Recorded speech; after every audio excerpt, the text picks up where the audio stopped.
আমার একজন কথা বলার মানুষ হোক, যার কাছে নিজের ভাবনাগুলো গুছিয়ে বলতে পারি, যার সামনে নিজেকে আড়াল করতে হবে না, যার কাছে মন খুলে থাকা সহজ হবে, যার সঙ্গে কথা বলার সময় প্রতিটি বাক্য মেপে নিতে হবে না, ভুল ঠিকের হিসেব ছাড়াই যার কাছে সব বলা যাবে।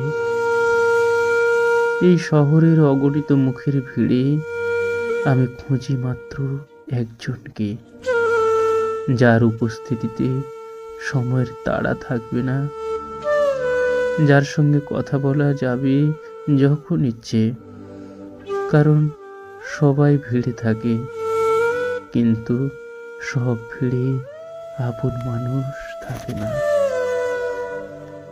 একজন হলেও হোক, যার কাছে কথা বলার মানে স্বস্তি।